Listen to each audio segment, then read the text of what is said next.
Welcome back, fellow travelers. This is Travel with Me, your inaccessible travel experience podcast.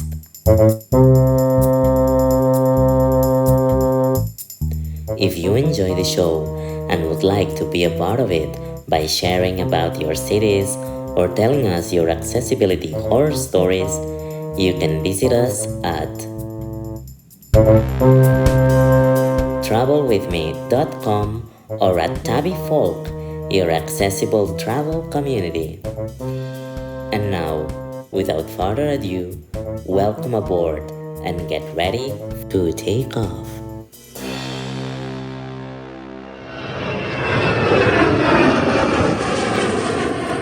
This is episode 10, Travel in Tokyo, and as our season finale, it will be packing a punch. First of all, we'll have an accessibility review of Tokyo, this time sent to us by Josh from Accessible Japan. So thanks a lot, Josh. Then we'll visit Montmartre in Paris, one of its most bohemian quarters. And finally, as always, we'll have an accessibility horror story, although with a bit more horror than usual, so get ready for it. And we'll finish it up, as always, with some accessibility tips and our sounds of the world. Let's begin. Welcome to Tokyo.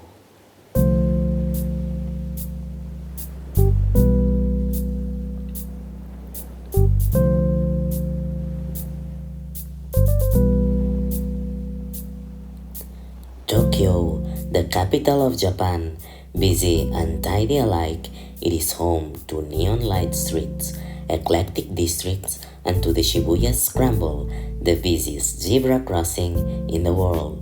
Originally a fishing village named Edo, it has hosted the Paralympics twice and has grown into one of the largest metropolis in the planet.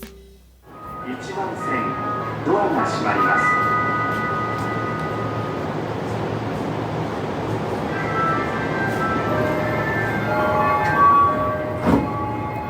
We're on board of Tokyo subway to give our score on transportation accessibility. We are giving it 4 out of 5 stars. 次は船堀。Once you get used to the winding subway lines and to the fact that many times elevators are located in nearby buildings, Tokyo is one of the easiest cities to get around using public transportation, even for wheelchair users. Just prepare to avoid commuting times if you don't want to get squished. Next, streets accessibility. We're giving it 4.5 stars.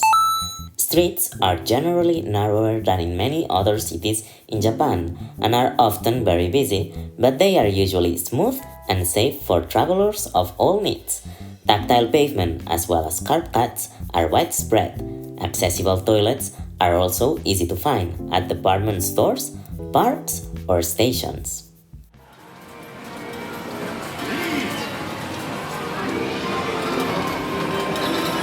We are hearing the unmistakable sounds of a game parlor in Tokyo to give our score on restaurants and shops.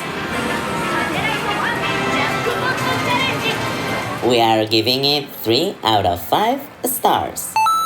There are so many places to choose from, but way too many are inaccessible due to lack of space or steps.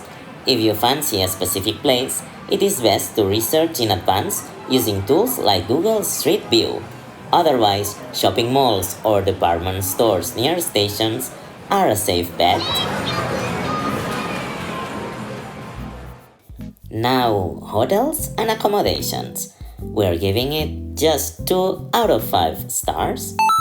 If you need an accessible room, be sure to start looking far in advance and don't hesitate to ask for pictures, as hotel accessibility has no clear standards in Japan. The Toyoko Inn or larger Western hotel chains are usually good options.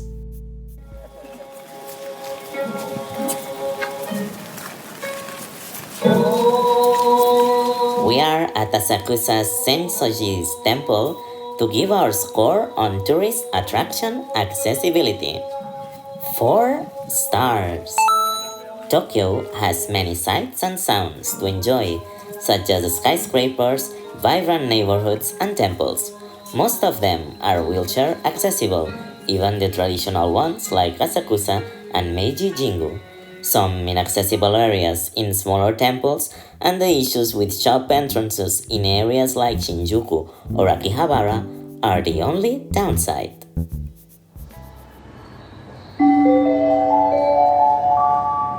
まもなく1番線に各駅停車笹塚行きが10両編成で到着します。 Finally, we are in one of Tokyo's platforms to give our score on getting there.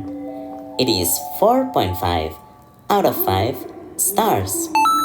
Getting in and out of Tokyo is fairly smooth, and both its airports have accessible transportation to get to the city center. Haneda is the closer option. Besides, the Shinkansen, Japan's famous bullet train, conveniently connects the city center to the rest of the country. With this, we have reached the end of the review, and our overall accessibility score for Tokyo is 3.7 out of 5 stars. Tokyo's score takes a dip due to poor accessibility on restaurants, shops, and especially accommodation. On the other hand, transportation and streets should not be a problem, and tourist attractions can be mostly enjoyed too. So, if you plan your stay in advance, you'll be good to go. Remember that this was just a summary. If you want to download the full report with lots of extra information on the city, you can go to travelwithme.com or find it at Tabifolk Community. Okay, now let's move on to our tourist attraction review, and let's visit Montmartre in Paris.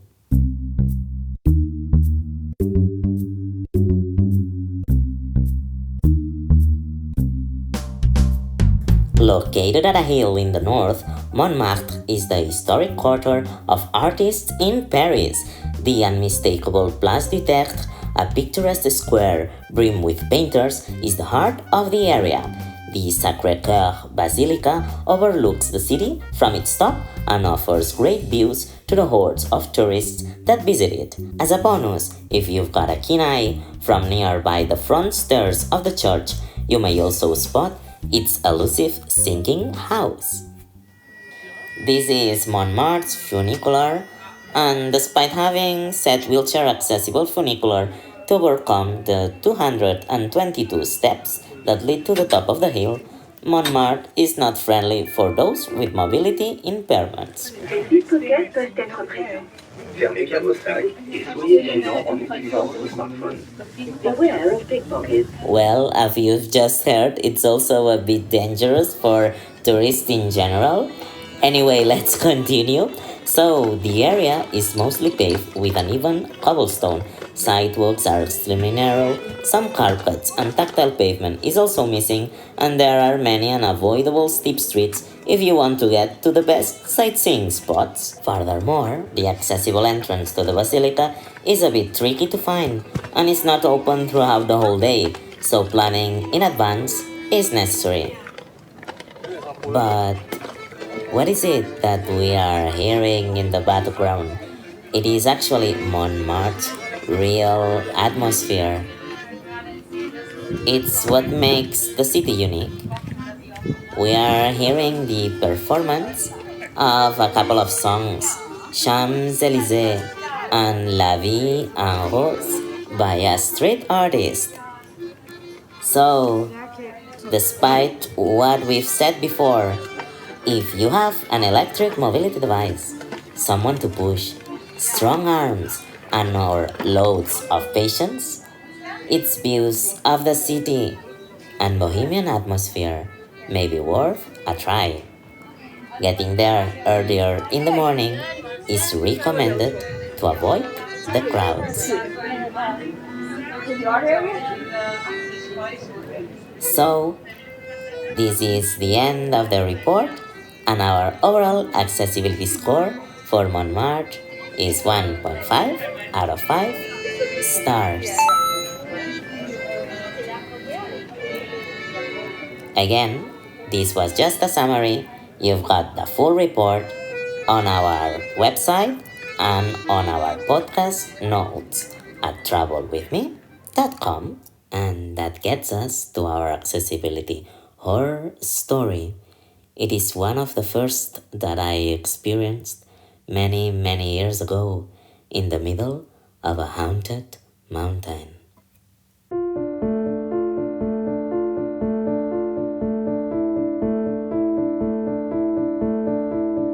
More than 15 years ago, when I still regularly walked, I had a summer job in a haunted house at an amusement park on top of a mountain.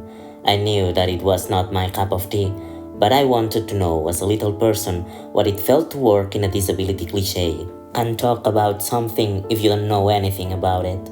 Anyway, one day, a rumor started spreading that there had been some assaults in the mountain.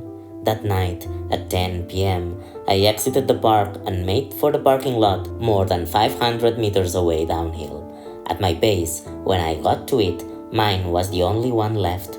I got on, turned the keys, and nothing. Turned the keys again. Silence. I checked around and saw that I had left the handbrake on, which had most probably drained the battery. As I'm 1 meter tall, I use hand controls and, to shift gears when parking, I have to lock the brake lever. As usually no one can leave the brake pedal pushed, the lights on alarm doesn't set off if you leave the brake on. Thus, as I had forgotten to release it, no alarm, brake on, the car's battery had died after so many hours. I cursed a bit, but I kept my cool. I'd have to call for assistance. I took my phone out from my bum bag. I pressed a button to light the screen, but it didn't turn on. I pressed again. Nothing. I held the on button for a while, and the dreaded no battery sign appeared. It was not the first time that my phone had nearly run out of battery while working at the park. As signal was poor in the mountain, the phone kept searching for signal the whole day, so it used more power than usual. Today, when I most needed it, it had completely run out. Hail to the power outage day! It was time for difficult decisions. Should I spend the night at the car at an empty parking lot in the middle of a mountain, or should I try to go back to the park and find some help? Most probably, a night guard would be there and I might be able to borrow their phone. On the other hand, it was completely dark outside. The way back would take more than 20 minutes, and that day's rumors were definitely unsettling. However, if I stayed the night, safety concerns were quite similar and my family would for sure worry without news. I decided to make the trek back up. I left the car, locked it with the key, and started walking. As I left the parking, I did not use the narrow sidewalks but the middle of the road.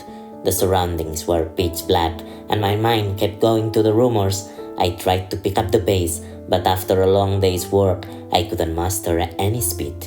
I kept on, wanting to distract myself to make time go faster, but the stillness of the night made it impossible to focus on anything else.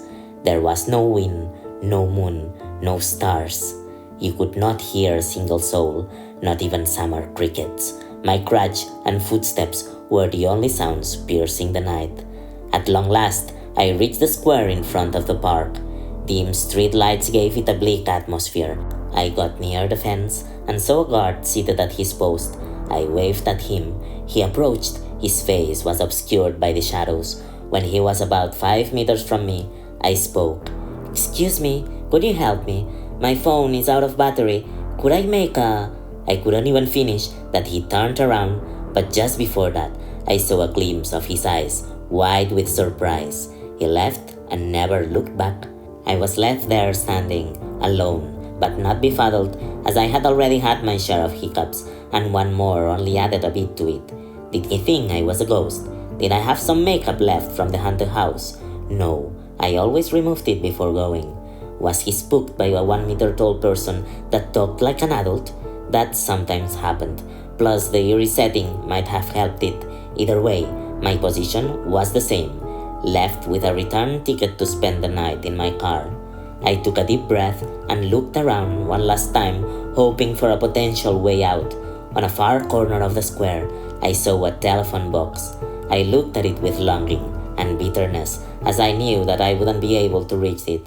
However, instead of starting on my way back, I approached it anyway, wondering if I'd be able to operate it with my crutch. As I got closer, I was blessed by the gods of accessibility. It was a lower telephone box designed so that anyone could use it. With relief, the only thing left was for me to have a coin, as most probably the kind guard wouldn't lend me one. I fished in my purse, and there it was, a €2 dime, the most expensive and relieving short call of my life. I dialed my parents' house. After a 30-minute wait, they picked me up and we were able to restart the car by charging it with connecting battery cables. This wouldn't be the last time for it to run out of battery. But that's another story.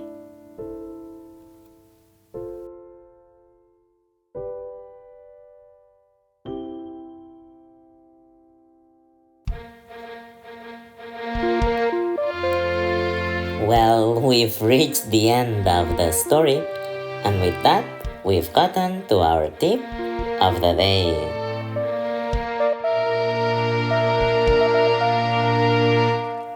First of all, we've seen the importance of accessibility. In this case, I was actually saved by it. Accessibility is not only a thing that can save you from a pinch, but it's something that's necessary every day. Design for all. Imagine living in a world where you cannot use any machine, any device. That's not fair, right? So everyone's got the right to be in charge of their lives. And for that, access to the surroundings, access to everything is necessary. Well, so having said that, our tips for today are the following. Always carry a power bank with you.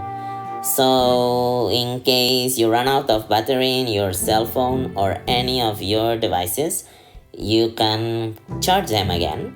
Power banks nowadays are very small, so you can carry them in your purse, in your bag, or in your mobility device.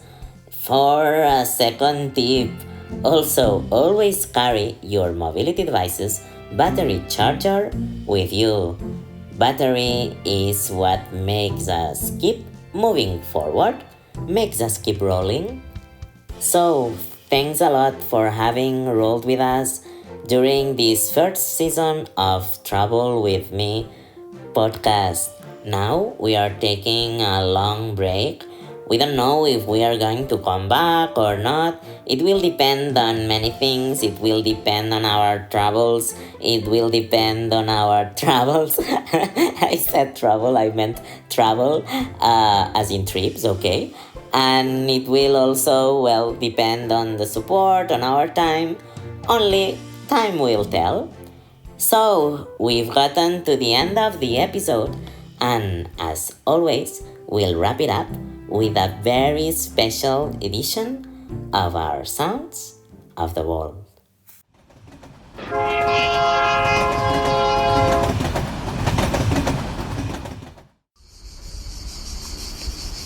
Today's sounds will all have summer vibes. These are some cicadas and the sea. It was sent by Rosé from Barcelona.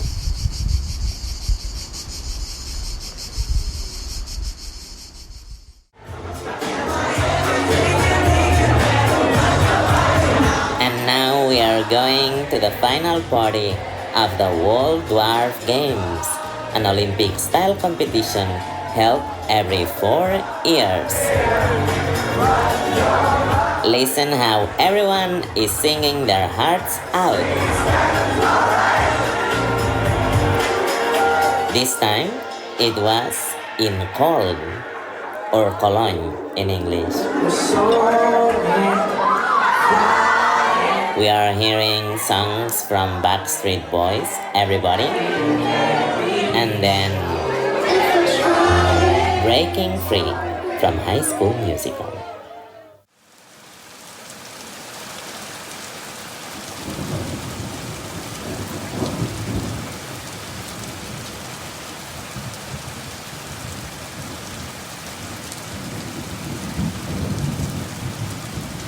Again, another summer nature sound. This is some heavy rain, storm, and thunder.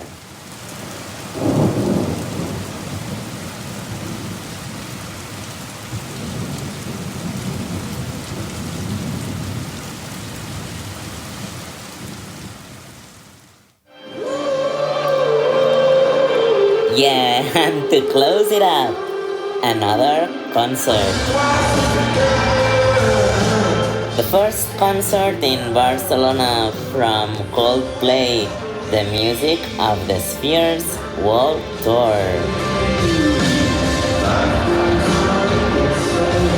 Again, lots of people singing their hearts out with this rendition of Paradise.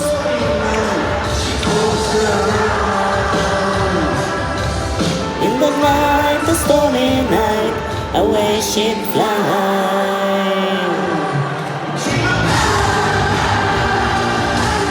With this optimistic sound, we're going to say goodbye. Have a nice day, and see you around, fellow travelers.